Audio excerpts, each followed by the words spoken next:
All right. I don't even know. I don't remember watching really a lot of his videos, but he started fucking popping up in my feed. And there goes our live. We're live.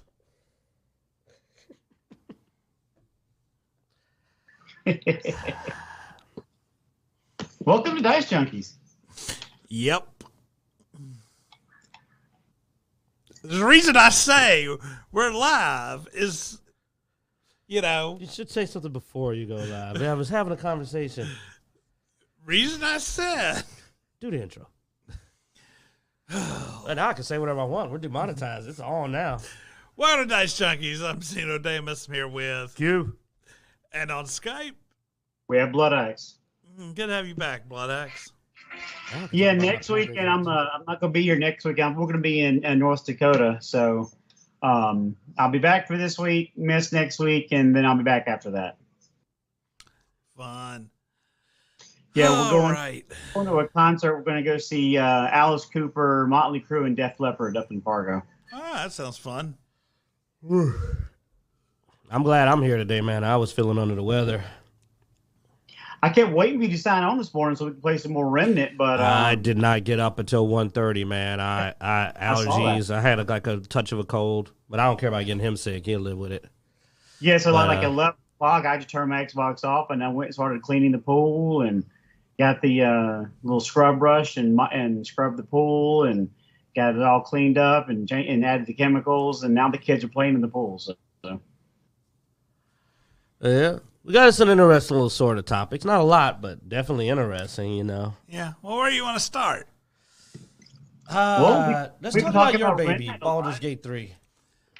All right. So, Baldur's Gate 3 already has one of Steam's highest concurrent player counts ever. Now, I will say, man, I did not see this coming. I thought the 3 You did the bear. I thought the 3 years in early access would really hurt these numbers, but apparently huge fan base, and they came out with their wallets, and you have the highest concurrent player counts. Actually, I know that's interesting wording. I just looked at that, highest concurrent player. Because we've been around a long time. That's one of the advantages of being old dogs. You got to watch your wording. Why does that say highest concurrent? You know what I mean? Like, what is with the concurrent? Instead of just saying it has the highest player count, like, what do they mean by that? What exactly are they saying? Does that mean the game's doing really well? Yes. So, it's just stable? Concurrent player count is a commonly used point. Because basically that means that's how many people are playing at the same time. So it's an activity gauge. It's not so, and that's why I say it amuses me, or I didn't think it would happen, was because player count just means how many people played the game, Concurrent player count means that because of the release, people actually came back to the game, and so many came back that it got one of the highest concurrent player counts ever. Because it's already been out on Steam, right? Early access. I don't think everything has been out. It has been piecemealed. It's been early access for 3 years? Yes. Is it doing well, though? Like let's scroll down a bit, because that's my thing. That doesn't tell me if the game's doing well, really. All right, more than 472,000 people was its player peak since its first day on sale. And this is obviously only gauges Steam. It doesn't gauge any other kind of releases. I don't know where else it is released, but they're calling it a big success, but they keep saying for concurrent. I'm like, how many copies did you sell? How much money did you make? You get what I'm saying, Bloodaxe? It's weird that it's very specific wording that's being used. I don't know why that's throwing me off, but for some reason... I mean, it's a common... I think it's just skeptic. the skeptic in you is because honestly, I will say I didn't expect it. I doubt you expected it. So your skeptic is making you a little weird. But at this point, this is a good number. Concurrent player base is a common metric to see interest in a game. Well, let me just devil's advocate. The reason why is because, like, when Outriders was out, they didn't just go, look at our concurrent. They were like, we sold this many copies. This is our peak player purchases. This is how much money we made. Here they just keep going, concurrent. I'm like, okay, how many copies did you sell? How much money did you make? It's just odd. It's a very specific, and I've learned to be a doubter, like you said, of those terminology is abused to fake it, especially in the current climate. People love to fudge numbers with those word plays. Makes me look and go. I mean, currently it is at an all-time peak for 24 hours. Here we have 814,000 as far as Steam DB goes. It is the second highest concurrent 24-hour period. So yeah, I mean right now 799,000 people are playing this game. Mm-hmm. So they should have sold a lot of copies then. Why aren't they saying how many copies they sold? Because I didn't look that up. I mean, I don't know when they released those numbers, all I'm dude. saying is that I've seen Let's see, copies Bloodaxe. Am I being crazy? sold for Being crazy? Baldur's Gate 3. No. You have to talk when you type, dude? No, I was being sarcastic and an asshole. Clearly. Are you being irrational? No, because I do agree that the way people word things, and especially in my job, I have to word things very specifically for a reason. But the way people word things is traditionally intentional. Now, during Outriders, we looked at copies sold, but we also looked at current player counts. Because we saw a massive fall off because of all the problems. And that's what I'm saying. You know, I'm used to seeing comparative numbers. Now he's pulled up while he was trying to be a smartass. Actual copies sold. That's more impressive to me. They sold 2.5 million copies. Yeah, that actually is real numbers to me because it's just weird. They were very specific and they just were like not mentioning. I'm like, well, did you sell a lot of copies? Well, because this didn't break a record, the concurrent was breaking records. Yeah, but 2.5 million copies sold is more impressive to me. That means they made their money big time. That's the actual money they made. But that's not the newsworthy thing. The newsworthy thing is this is one of the highest concurrent on day of release of any game. I assure you the investors care more about the copies sold. Right, but from day to but if you have concurrent players from day to day, that means they're enjoying your game. Yes. And if you're number two, then that means they're really enjoying your game compared to other game releases, which is, I agree with Xeno, newsworthy. Now, if we see a massive dip or fall off the way that some other games had that were buggy, that's also newsworthy as well. But no, Baldur's Gate 3 is one of those things that has Baldur's Gate series has a pretty passionate following. I've spent hundreds of hours playing Baldur's Gate 1 and 2. And when this comes out on console, I'm probably going to pick it up and play it because I really enjoy the Baldur's Gate games. I myself will probably eventually grab it, but dude, like games like Remnant 3 and Elden Ring have spoiled me so much for action RPGs. I admit it that like the reason I'm not snagging it immediately is I just don't feel like doing turn-based. I won't lie. Single player turn-based is not my thing anymore. But if there was one I'd play, it's not bear sex. I live in a mod world, man. They can't. They're barking up the wrong tree. So even after the bear sex, Baldur's Gate 3 writer warns we still have no idea just how horny this game is. Okay, if they got that many concurrent players, they don't have to keep doing that. Well, no, like at what point do you get childish and a little bit like, okay, dude, if your game is good, you don't have to keep trying to sell it as some kind of porn fest. First of all, Rule 34, you can't win.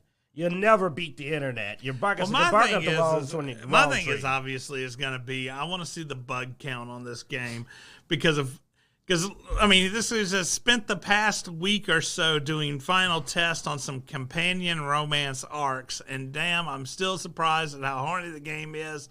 Bear's got nothing on what's still to come, and my thing is okay, great, whatever. If you're into that, it's in there.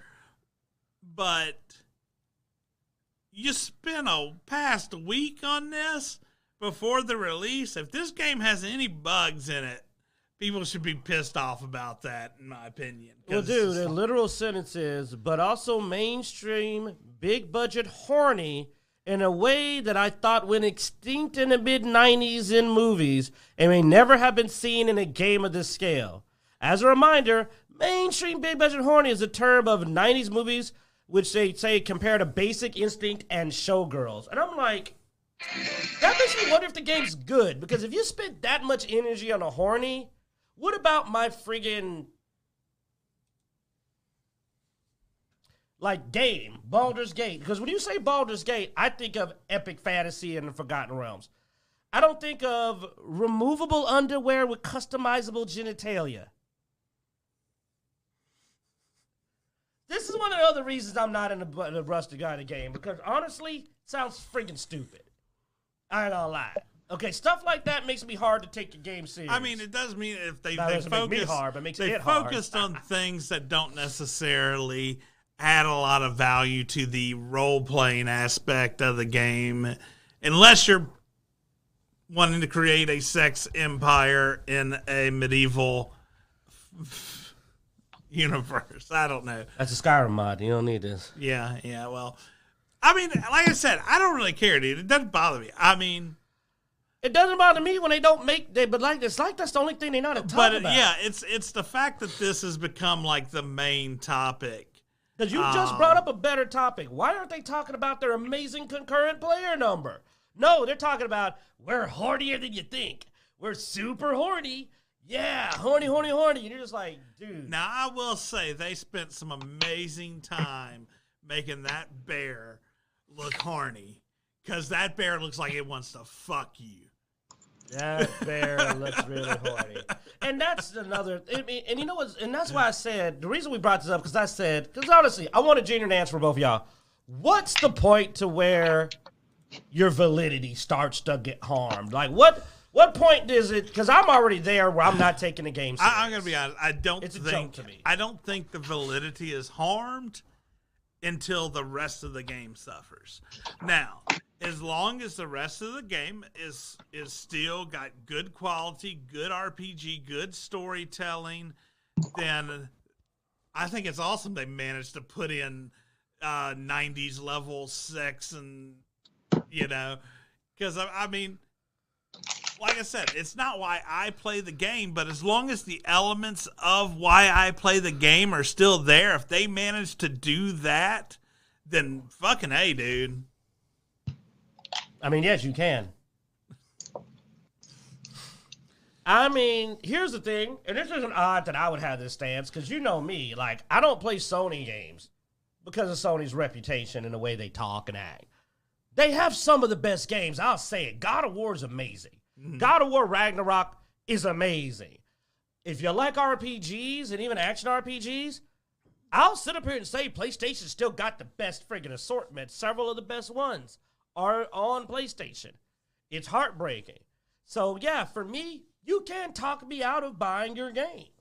And my thing is that, because and in this case, I won't lie. Now, if it was an action RPG, I'd probably be more inclined. But it's already turn-based, dude. I played Divinity 2. Divinity 2 was incredible.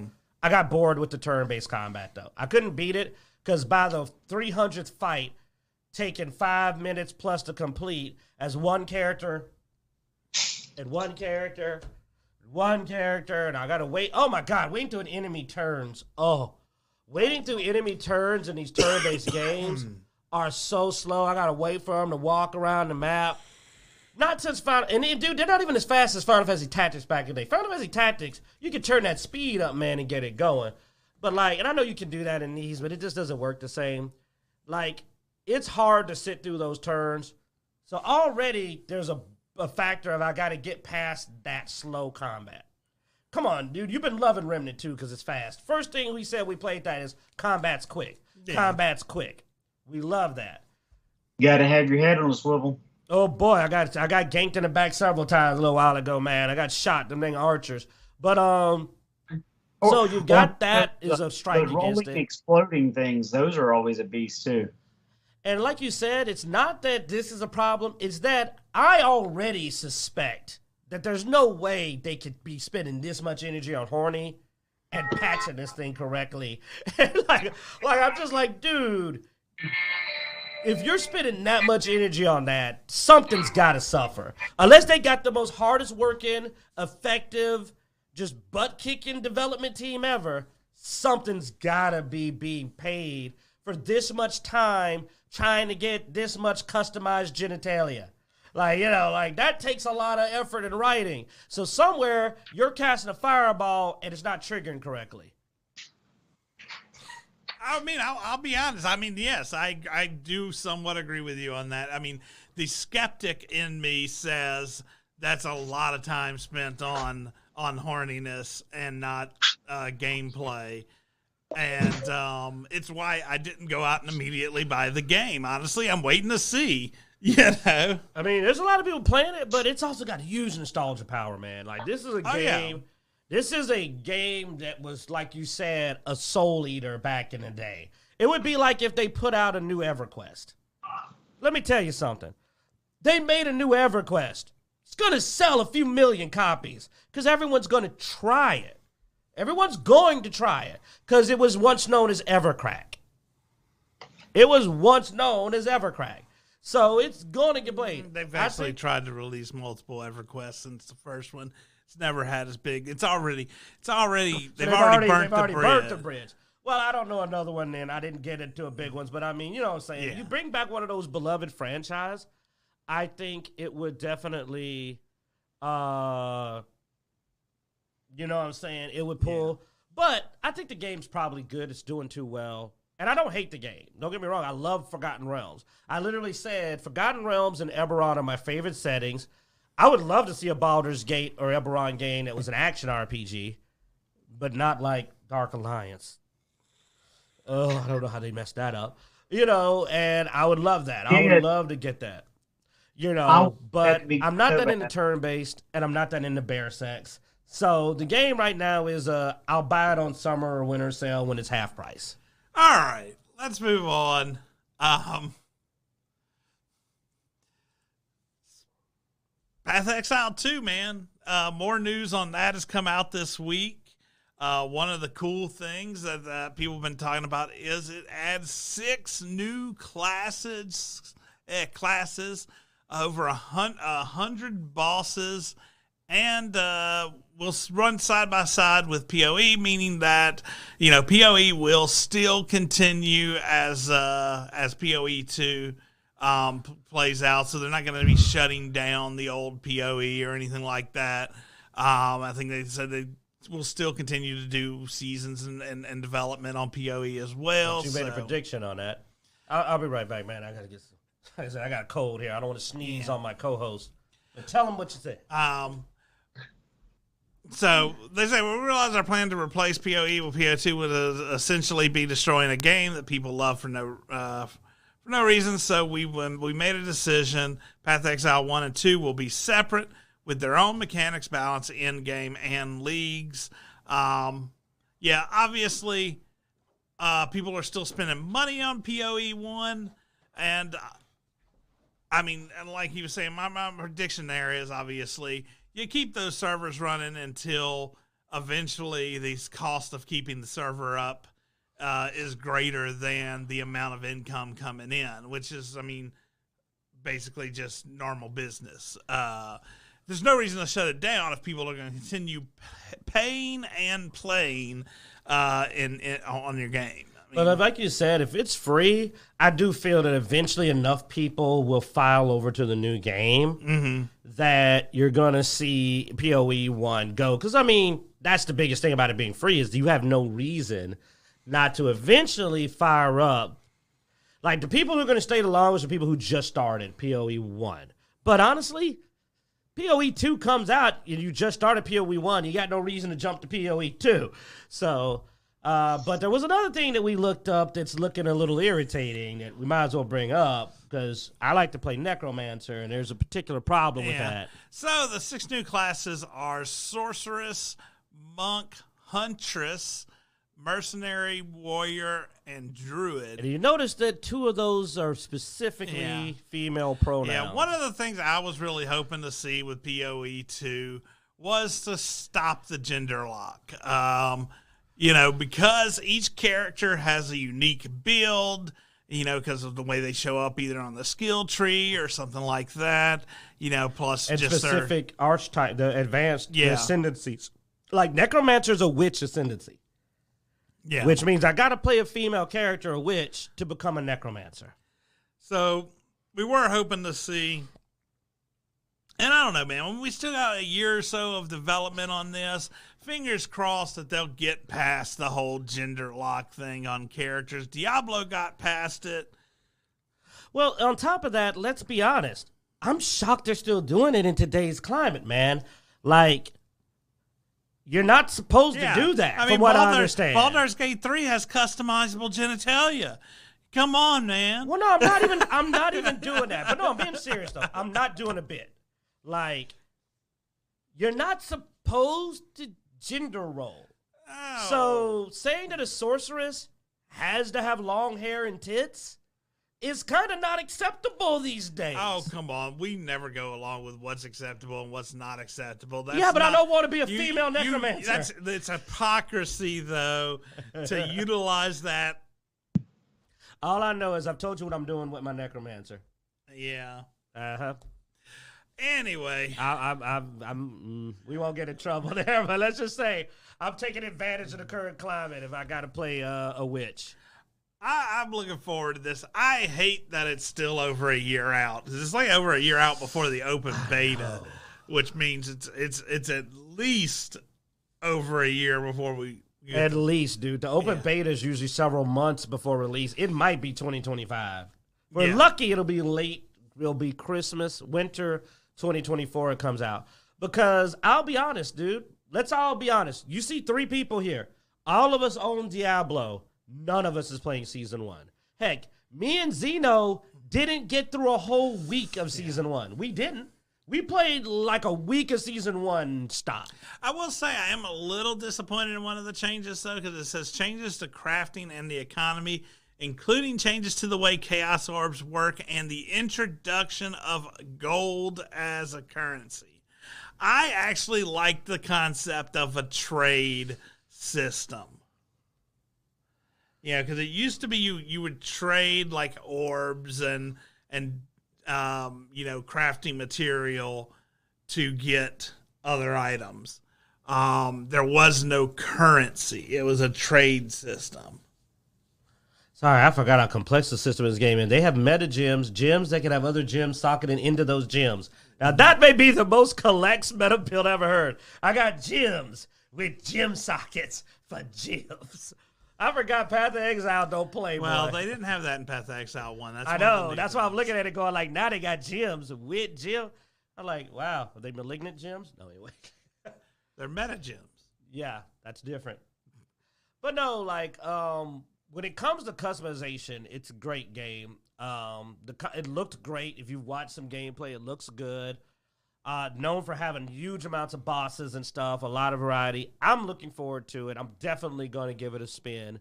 Mortis will just have to have a slightly higher pitched voice, I guess, until they decide to let me actually customize my character.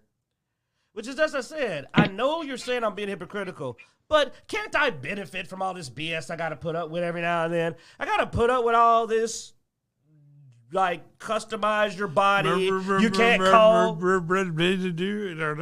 You can't. What? That's just a customize your body. I didn't say that offensive. I know. I'm just saying. All the body customization and all that. You're going down a road I don't like to go down on the show. Okay. All I'm saying is, let me play what I want. There. Can't argue with that. Let me play what I want. I agree with that. On 100%. both sides of the fences, yes. we say the same thing. Can we play what we want to play? Yes. We're all on that page. Yes, I've been saying that from day one. Yeah. Shut up. Especially for RPGs, because like if you're playing a Metroid game, you're going to play as Samus and you're fine with that. But if you have options to select your classes, you should be able to select your gender. Make your character. It's not like you're playing Sletvana the frigging witch. You're not. You're making a character. Sorry, I'm reading out. You're making a character. So it's like if I'm going to make my character, my class and my appearance, that's how I'll do it. My appearance and my class should be separate. Because it also race locks you, because there's different appearances. I remember each character has a unique appearance for that. So it's like it locks your appearance. Yeah, there's no character customization whatsoever other than picking the class, and then that class has a specific doll set to it. Yeah. Like I said, that's why I decided to use a nice gender non-offensive turn appearance. I can't pick my appearance to go with my class. Why? Because you're right, easy. Too. I mean, I'm black. Yeah, I'm black. Like, I can't play a black witch. You know what I'm saying? Just being honest, I can't. Yeah. So it's like I'm appearance locked. Don't appearance lock a game where I make my own character. That's all I'm saying. It's just a suggestion. But other than that, I'm excited. But will I lose? Because here's the reason why. We make certain characters. He makes Xenodamus. I make my Necromancers of Mortis, my Wizards or Mages. Yeah, I like M's. Fuck you. My martial artist is Khan or Jin Gang. I've got characters. They're characters I played in tabletop, I've made in video games. They're very specific characters I like to replicate in the games. Bloodaxe makes Bloodaxe. And then, what was your... Monty. Huh? There was Monty the Ranger and Mortu, my Red Wizard Evoker. Yeah, he loves doing his Red Wizards. And it's like, that's fun. That adds so much more satisfaction to a game when I can get that, play my character. Oh, yeah, no. I mean, when I play a druid, I usually play Cram de Bow. Yeah. I play a warrior, I usually play Grief. When I play my mage, I play Xeno. Or if I play a fire mage, I may play Seven. Yeah, when I play werewolves or shapeshifters, I tend to make Talon. Is a well-known shapeshifter or werewolf I used to play. Yeah, my rogues tend to be Vlad. I was a big fan back in the day of Final Fantasy 4 in the U.S., 6, I think, Japanese. So I used to always make all my ninjas or rogues, dual-wielding rogues with Shadow. Mm-hmm. I'm sorry. I know Shadow, man. He was the coolest character, and I played him on tabletop. Bloodaxe, you might have been playing with us back then. You might have seen a couple of me making my ninja Shadow, my dual wielder. I eventually retired him. No, I forgot. I had to retire him because Bloodaxe likes to dual wield.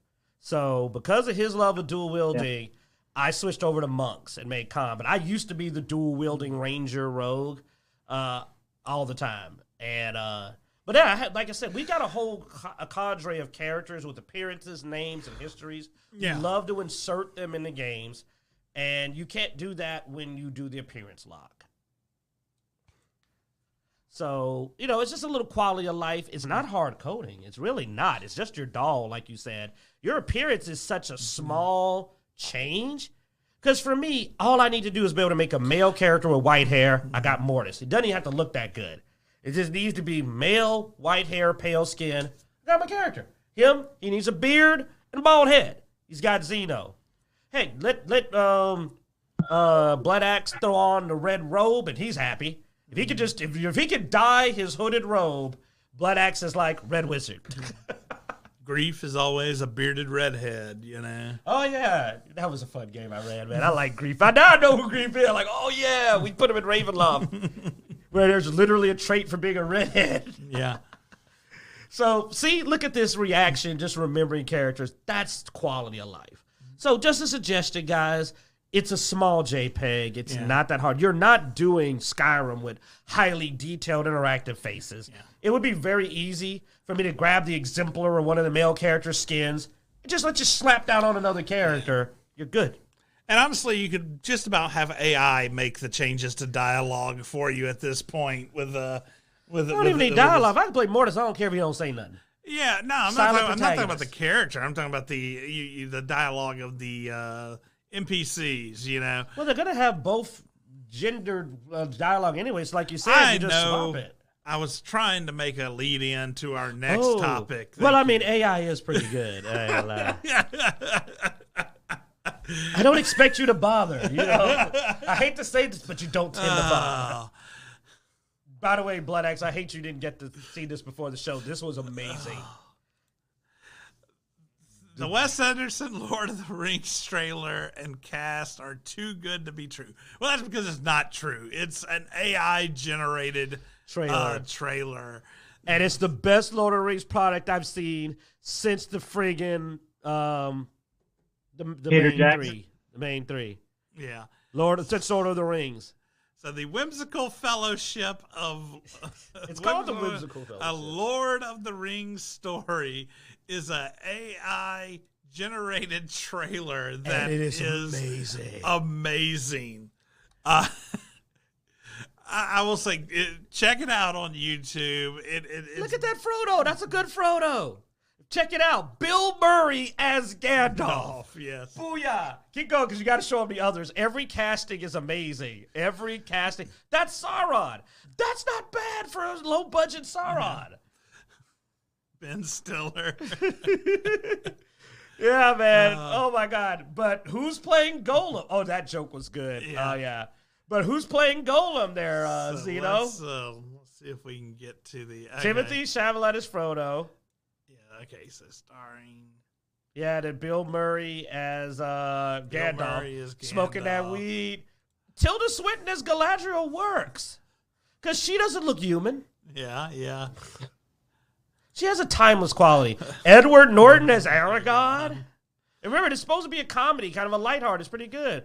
Lea Seydoux as Arwen looks great. Benicio del Toro as Gimli. Now, this one, I don't know. Adrian Brody as Legolas had me laughing.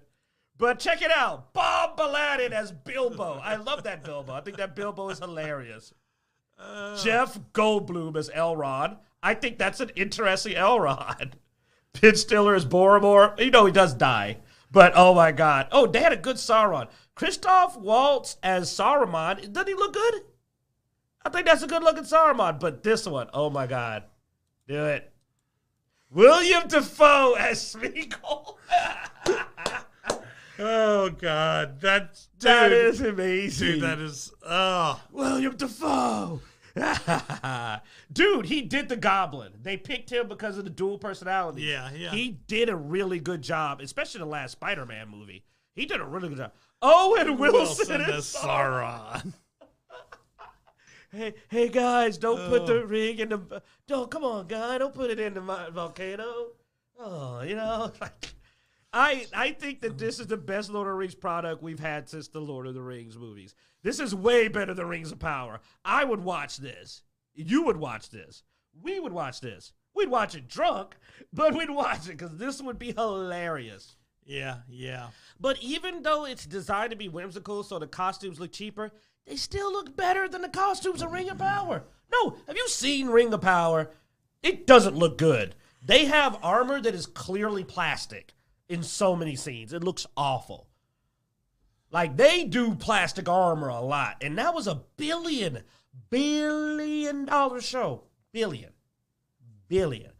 This looks cheap and is funnier already. Yeah. It's it's AI generated. And it's better. It's hilarious. All right. That was just a short, whimsical moment I had tears. We had to share. I had tears in my eyes watching this trailer. Yes. I say go watch it. It literally had tears in my eyes. I had more fun watching this than anything Rings of Power. You know what they didn't do? There's a tempest in me. Oh, God, that show was terrible. Oh, we ought to roll in we got the Witcher up there? Yeah. Like, we're talking about ruining shows. All right. So the Witcher producers talk plot simplification for Western audience and writers. So this was something that came up a while back with people complaining about issues that were changed or modified from the books. And so in a recent interview with the producers, it comes out that you Americans are just too damn stupid to stick with the book. Yeah, they're claiming, no, it wasn't that we didn't want to listen to Henry Cavill, all that. It's just Western audiences are stupid and don't get finer story points. So that's why we made it dumb. And I'm like, wow, you think people that are the fans... Because here's the thing. The Witcher was watched by Witcher fans. How could they be too dumb to understand the plots when they're the fans? If you go through the article, basically, if you read it, it's because he was too damn dumb to understand a lot of it, because he's like, well, it had a lot to do with Polish mythology and stuff like that, and I just didn't understand it, and I had to do a lot of research to understand it, and then I had to explain it to people, and that's just too damn hard, you know? People are stupid. I'm just going to make a dumb show. That'd be great, right? Yeah, it's so hard that an actor like Henry Cavill could follow the dang plot point. I'm not knocking Henry, but Henry's a good-looking dude who spends most of his time in the gym, too. Like, he's clearly not, like, reading. Henry is an absurdly intelligent person, if you've ever... True. I got to give him that. He actually is pretty smart. Well, also, he's British, so I guess maybe that's why he's smart. Yeah, I guess. Well, I think British falls under But it's funny because The Witcher is incredibly popular in the West, and people read the books and play the games, so clearly they can follow it. You need the, simplification of Polish content for American writers is painful for us. So, yeah, it's painful dealing with simplifying for our dumbasses. So, basically, why did The Witcher suck? Because you're stupid. Is what that really comes down to. I mean, dude, it reminds me of back in the day when we were playing Mario Brothers, man. And then we find out that we're playing the dumbed-down version of Mario Brothers. Like, that pissed me off back in the day, dude. I was young, and I finally got the actual original Japanese release of Mario, and it was challenging. And I'm like, why didn't we get this version? Oh, well, because Americans are not. That pissed me off because I'm the dude who played Legend of Zelda not knowing that there was an easier version of it because I put my name in as Zelda. I just thought that's the way you played the game. I tried it without that, and I said, this game is easy by comparison. Your name in as Zelda? Yes, if you put your name in as Zelda on the first Zelda game, you activated hard mode. Well, that's for being dumb and putting the girl's name in as your name. It's called The Legend of Zelda. And back then, we didn't Link think it was is Zelda. the name of the character. But the point is I played the game on its hardest mode from the get-go and didn't notice because guess what? We were gamers, bitch. I played Ninja Gaiden. I played all the hardest games. I'm like, what? I mean, that's why I went and when I got an emulator, I went and got all the Japanese versions of the games with the auto translation and played the games. They said I was too freaking dumb to play. Now, the worst part about this, though, is this is a American created production. So we don't have, I mean, this is not good for America when you know, when we're basically calling ourselves idiots. It's bad when an American, like you said, company, and it's making an American show, says we're too stupid for this show. Yeah. When one of the most popular shows in the world, especially over here, was Game of Thrones, a political frigging drama. Now, did it dumb down a little bit later? Yeah, but I think that's just deterioration of writing. But, like, Game of Thrones is an intriguing show, especially the earlier parts. A lot was going on there, a lot of nuance. And it was beloved. Well, my thing is, too, okay, let's say, well, there's Polish mythology in here that people won't get because they're... I want new mythology. Make a good show. Make a good show. Here's my reasoning. Me and Q here read a lot of foreign novels. Yeah, a lot. And a lot of the references they make are references we didn't get at first. So what did we do? We went and learned about that culture because it's fascinating to learn about other cultures and because the material was interesting enough to make me want to learn more about Fantasy lovers love new fantasy because we know mythology. We read it in school. We know Greek mythology. We know European mythology. So new mythology is fascinating. I love watching horror movies about Wendigos and I'm blanking on names, but there's a bunch of different Finnish horror. Some of the best horror movies I've seen or games. Indie horror games is when they go, yeah, we're gonna go grab these horror myths from another culture, so you don't know what you need to do. Look back in things. I mean, you remember the movie The Ring? It was a very popular movie. Had a very Onryo, the Japanese ghost. Yes, but that was something that a lot of Americans didn't understand until that movie, because they made a very interesting movie about that. Dude, when they found out about the Canadian kind of Native American / Canadian Wendigo, I think it's more Canadian or Alaskan. Dude, people, like, you remember how many Wendigo movies came out in one shot period? They were just making mad chunks of movies about it because they said, what's this monster? It's new. It's cool. Boom. Skinwalkers from Dresden. We read Dresden. You found out about Skinwalkers. You went and studied and said, oh, this is really cool. We've seen the werewolf, the different versions of the werewolf, the ones that put the skin on, and various others. There was a recent werewolf film that did the really old school version, and it had the silver bullet, and it was the curse. So we love this mythos, and we're the people you want to watch this. Like, The Witcher is a show for fans of fantasy, or The Witcher, both of who you don't need to dumb down for. You tried to make something that wasn't The Witcher. Just to own up to it. Just say, I didn't want to make The Witcher. I wanted to make, I'll get in trouble. I wanted to make something else. We'll just leave it at that. But he didn't want to make The Witcher. He clearly didn't want to make The Witcher. Yeah. We're not even talking about that Witcher Blood of that alternate offshoot they made that had nothing to do with The Witcher. There wasn't even a Witcher in it. It went almost a whole series with no Witcher in it. It was just watching two chicks fight over power. Sorry, it's what it was. Go watch it. It's, I'm strong and independent. I'm strong and independent. No, I'm stronger and independent. Well, I mean, dude, Netflix has been notorious for westernizing. All right, and I say westernizing, which I guess is bad, because basically dumbing down has become westernizing, I guess. Yeah. Oh crap! I don't like that. Yeah, it's like. But no, they've taken for dumbing down. They've taken a lot of cultural films, brought them over, did them here, and killed a lot of the intrigue and interesting plot points of the shows.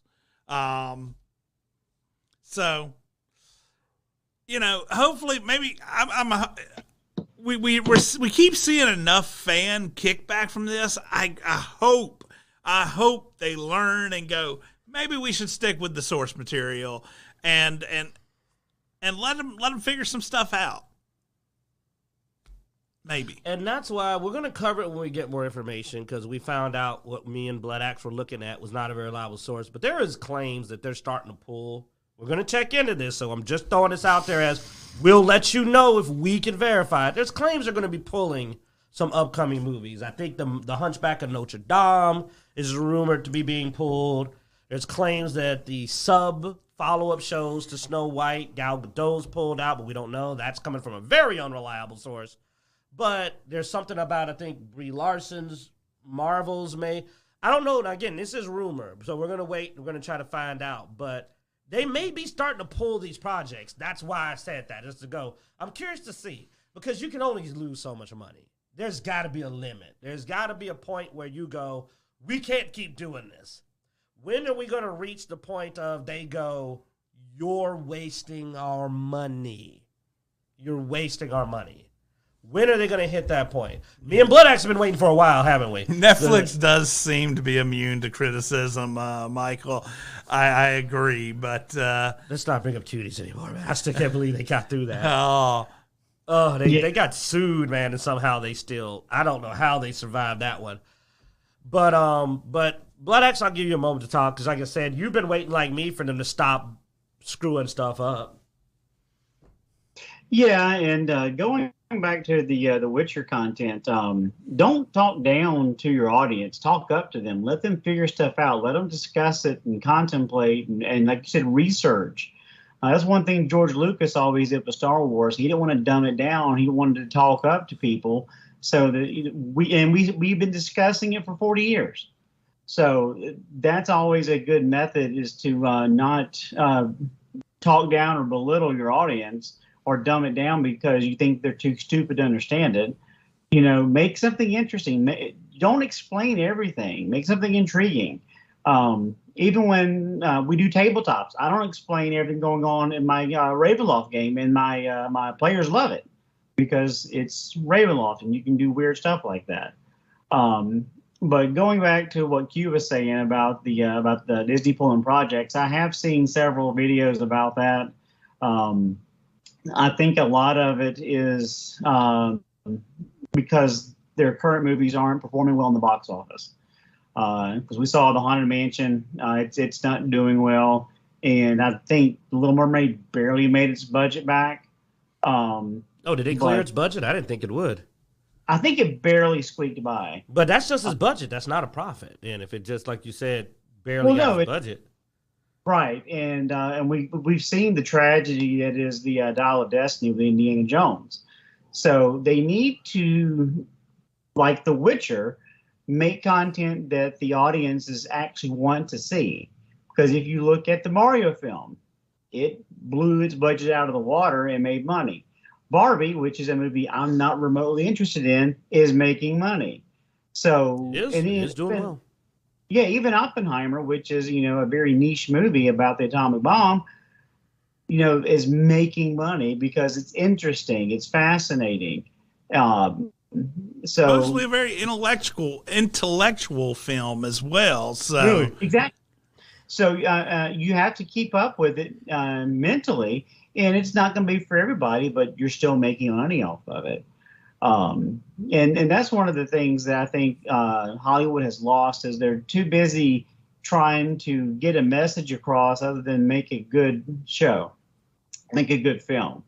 Gene Roddenberry was a master at that with Star Trek. With some of the stories he would do were very political and had a message, but they were disguised in a story because it's with a different alien race or some kind of situation with an entity in space. But a lot of it was very political, but people didn't hate it for it because it was wrapped up in a good story. So you can still get your point across as long as it's told well, and writers aren't writing stories well these days. Yeah, I mean, that's one of the things I haven't enjoyed about the newer Star Trek stuff. I actually I thought that what was the other Strange show? New World? Huh? Strange New World? Oh, well, yeah. But you have the Orwell, which actually does a lot better job at the Orville, yeah. Orville, yeah. Because it actually, usually it does not end with an answer. It usually brings up some kind and sort of points out both sides, and then doesn't really, they don't say that their answer is the correct answer. They don't say that, it brings a lot of discussion, and that's something that the earlier Star Trek used to do. Is it brought along discussion? It brought up some of the political stuff, but it was sort of, like you said, it was hidden in story. And it didn't really claim to have the answer usually either. And the smart thing about that is it allows people to draw their own conclusions, so you don't alienate anybody. When you go, this is the right answer, you're going to, 9 times out of 10, 50% of your audience is out. Yeah. Once you say, this is the right answer. Then on top of that, if you proceed to be a jerk about saying this is the answer, you're going to lose another chunk of your audience because there's some people that agree with you, but they're not jackasses about it. And then they're lost. Yeah. And then you're going to call the rest of your fans a bunch of morons. And then you're going to end up with nobody because here's the thing. Ego. Because you know who you have left? They made The Witcher for egotistical people. The problem with egotistical people is they think they know better than you, so they don't agree with you either. They're targeting a weird audience because they say they dumbed it down, but they didn't because they tried to tell a lot of messages. I know. And it wasn't just dumb fun, because that's the difference. We've seen dumb fun. We watched shows that were dumb fun. The Witcher's not just a hack and slash, watch hot people fight monsters. That would have been more interesting. If it was just Yennefer and Geralt running around fighting monsters and getting wet and their shirts fall off and they're just like, oh, so hot fighting these monsters. That'd have been a show that would have been dumb fun. But Hercules. But instead, well, I mean, okay, one of the most popular shows was No, well done. No, seriously, this man's a genius.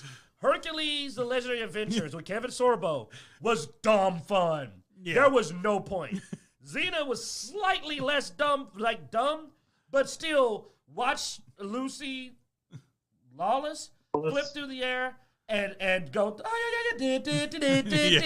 that's dumb fun.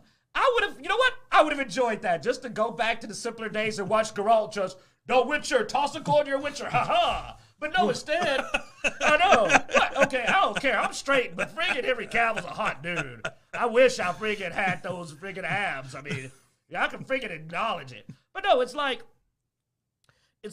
that would have been dumb fun. That isn't the show. Go watch it. Instead, it's, we must rise up. I'm being oppressed. You don't know me. I'm strong and independent. And you're just like, that's what I'm just saying. It has a story. It has. We get the point at this. Yeah. I want dumb fun. You know, I missed the first Marvel movies when you watch Thor run around with a hammer and go, ha, I'm Thor. That was fun until that last attempt. Oh, God, that was. But anyway, when it was good. Well, actually, the Thor movies ain't a good example. Most of those were bad. Iron Man was good. Iron Man was good. Captain America was good. I like the Captain America movies. I like the Iron Man movies. Oh, God. But you know what? A good example, Spider-Man. Spider-Man was fun. Fantastic. The Spider-Man movies were fun. That's one of the few things Sony does well, is Spider-Man. Yes, and they were fun. And you know what? They had a little message, but it wasn't hammered over your head. It was, oh, responsibility. Oh, loss and tragedy. Oh, it was a little story. Oh, no, you shouldn't have trusted that guy that you were grieving. That's it. That's the 3 movies. Yeah. Other than that, it's Spider-Man being freaking Spider-Man. Tom Holland doesn't stop to go, have you really thought about the society's... No, he's just like, I'm Spider-Man. Spider-Man. He's having fun. I like it. He's having fun, cracking jokes, doing weird stuff with the bad guys he catches and stuff. Puts them in a web or whatever. I mean, yeah, no, it's fun. You don't have to think about it, but it's what we're missing a lot of times in cinema nowadays is the fun. Stop preaching your message. You can, if you have a point, you can make a point, but also make a quality product. Otherwise, we're going to tune out, which is, we've seen that evident in several of the films the past couple of years. People keep saying, well, it's post-COVID. Well, Maverick made over $1 billion. The Mario movie, I think, either broke or got close to $1 billion. So people will go watch movies if it's interesting and something that they actually want to see. Yeah, an example is Barbie. Barbie has a message, but you want to know why people are enjoying Barbie? Because I heard Ryan Gosling's freaking hilarious in it, to the point that people don't care about the message because it's also fun and funny, apparently. I was surprised. A lot of people out there said, yeah, no, man, I know they were talking all that, but I didn't care. It was hilarious watching Ken.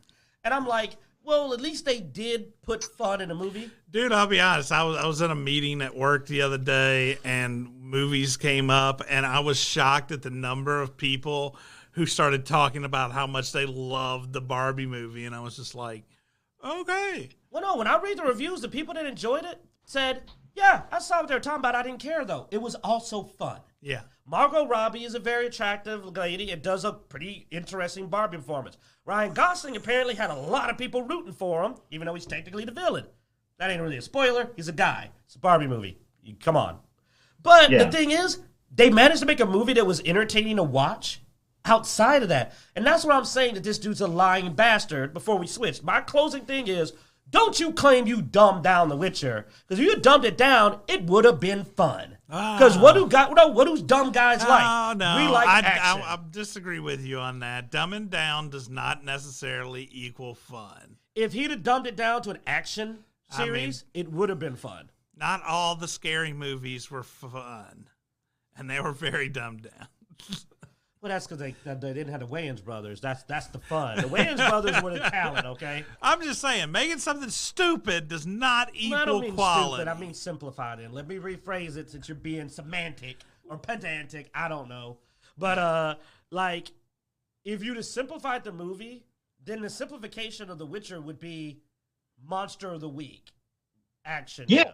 And that would be fun That if would you had. actually be, yeah. Yeah, see, now you're going to say, that isn't what he did. He didn't simplify it. He just took out the best parts. That's not simplification. Well, he didn't That's simplify it. He dumbed it down. And That's a good way to say it. He dumbed it down. He made it dumb. Yeah, let's try and flip it around. He made it dumb. Where I'm going like, dude, I'd have tuned in to watch Geralt. Because you know why? What was the Mandalorian? Mandalorian was, we step in, and what cool things is he going to do this episode? Yeah. That's what it was. The Mandalorian That was more serial. Now, if you go back to the old Supernatural seasons 1 and 2, it was the monster of the week, and they got into all kinds of weird culture and religion from around the world, and that was really, really fascinating because it's like you said, the monster of the week. How do we get past this? Because guns don't work.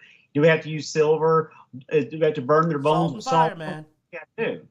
And that made it fun because you had to be creative on how to get out of a situation or how to defeat this monster. And same thing with Strange New Worlds. It's extremely episodic. You can just pick up one and go with it.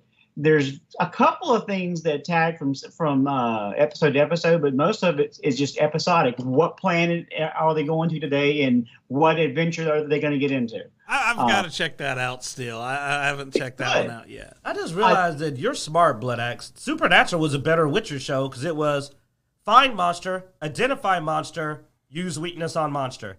That's a very simplified version of freaking The Witcher and would have worked. Yeah. So he's not even good at dumbing it down. Yeah. Bam. Just have Supernatural in the medieval time. And yeah, like I said, watch seasons 1 through 5 of Supernatural. That was what it was designed to do, was 1 through 5, even though it went like 15 seasons, and I've watched all of them. But 1 through 5, if you have a chance to sit and watch it, those are fantastic. Yeah, when it was episodic, it was good. Because the problem is when they stopped being episodic, they nailed down the mythology, which kind of ruined the diversity of mythology. Because now you're saying, no, this is what's going on. And I'm like, I liked it when you almost didn't know which lore was real. Because you had Hindu monsters and Indian and Korean and Finnish and Greek. And you're like, wow, this world is complex. And then they're like, no, it's angels and demons. Yeah, demons, man. They also went into pop culture and had like a whole episode about Bloody Mary with mirrors, and you had a lot of these urban legends that they put into the show as well, like a lady in white on the side of the road that was a ghost trying to lure them into their death. Classic. So I mean, it was fantastic. The first 5 seasons, and that's where we need to get to, especially for guys or people like us that want to have action and adventure. But there was story, there were undertones, there was the whole thing about family and conflict and dealing with loss and things like that, which was, part of the show. But it was an underlayer of, okay, we're fighting this demon, and the salt trick doesn't work. How do we defeat this one because he's more powerful than the others? Oh, we need to get the special weapon over here. So that was one of the reasons why I have a tattoo on my chest from the show. And I have all the Blu-rays. Sadly enough, it doesn't get them into the conventions. You would think you'd be able to flash the tattoo and get into the convention for free. There would be too many people getting into the convention for free. I will say that tattoo is probably the highest. Like, I know more people with that tattoo than any other tattoo, even barbed wire. That tattoo has become the new barbed wire tattoo. Supernatural. Well, you're gonna try to get to your last topic, or no. It ain't a big deal. No, it was just a comment. Well, just to give a shout out to Michael and William in there, they were talking about it and they're confirming what Bloodaxe said. For y'all that aren't seeing the chat, they said season 5's the stopping point for Supernatural. Which is true. Like I felt like when it was doing that, and he even also said, Michael said, when Geralt and Ciri apparently recently they fought a monster in a boat, he was so happy that they got away from all the preaching for a moment to fight a monster in The Witcher. And I was like, I thought The Witcher was going to be Geralt hunting monsters. Sometimes with Ciri, sometimes with Yennefer, sometimes with the Bard, sometimes just him and the horse. Because if you know The Witcher, you know, too, that like Supernatural, sometimes Geralt's monster hunts didn't go well. You know, and I was looking forward to those times when he's like, oh, this is going really bad. And I thought that they wouldn't get into politics till at least season 2 or 3. I thought they weren't going to start preaching at me for a while because you want to establish that initial fan base. Nah, dude, like episode 3 or so, they went It wasn't hard. It wasn't that hard.